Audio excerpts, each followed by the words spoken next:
तो नमस्कार दोस्तों, आपका डरावनी दुनिया में स्वागत है। आज हम सुनेंगे सच्ची घटना पर आधारित कहानी जिसका नाम है अंधेरे का साया।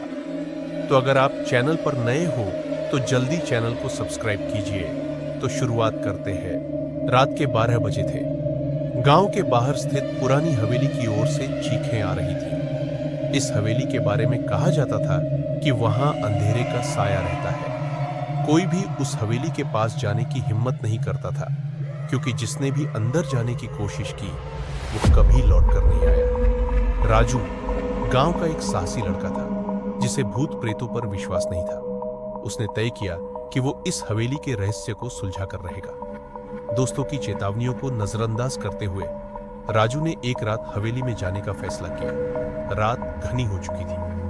राजू ने एक लालटेन जलाकर अपने हाथ में पकड़ ली और हवेली के विशाल दरवाजे की ओर बढ़ा। दरवाजा जर्जर था और उसके पास खड़े होते ही हवा से तेजी से हिलने लगा। राजू ने हिम्मत जुटाई और दरवाजे को धकेल दिया। दरवाजा चिड़चिड़ाते हुए खुला और उसके सामने अंधकार से भरी हवेली का बड़ा हॉल आ गया। अंदर घुसते ही एक अजीब सी ठंडक महसूस होने लगी। राजू ने चारों ओर नजर दौड़ाई। हर जगह मकड़ी के जाले और धूल जमी हुई थी।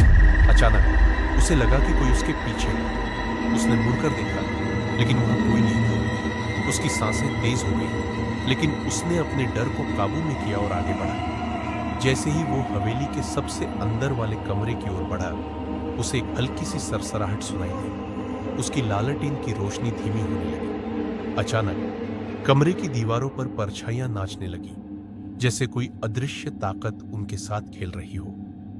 राजू ने खुद को संभालने की कोशिश की, लेकिन तभी उसे किसी ने पीछे से पकड़ लिया। वो जोर से चीखा, लेकिन उसकी आवाज घुट कर रह गई। जब उसने पीछे मुड़कर देखा तो उसकी आंखें फटी की फटी रह गई। एक साया उसके सामने खड़ा था। उसकी आंखें खून की तरह लाल थीं और उसकी मुस्कान इतनी भयानक थी कि राजू के रोंगटे खड़े हो गए। साये ने धीरे धीरे उसकी ओर बढ़ना शुरू किया और राजू की लालटेन बुझ गई। अब चारों ओर घना अंधकार था। हवेली के बाहर सिर्फ चीखों की गूंज रह गई। उस रात के बाद राजू को कभी किसी ने नहीं देखा। गांव में आज भी हवेली के बारे में कहानियां सुनाई जाती हैं, लेकिन कोई भी उसके पास जाने की हिम्मत नहीं करता। कहते हैं कि अंधेरे का साया अब भी वहां रहता है और जो एक बार उसके शिकंजे में आ जाता है वो कभी वापस नहीं आता।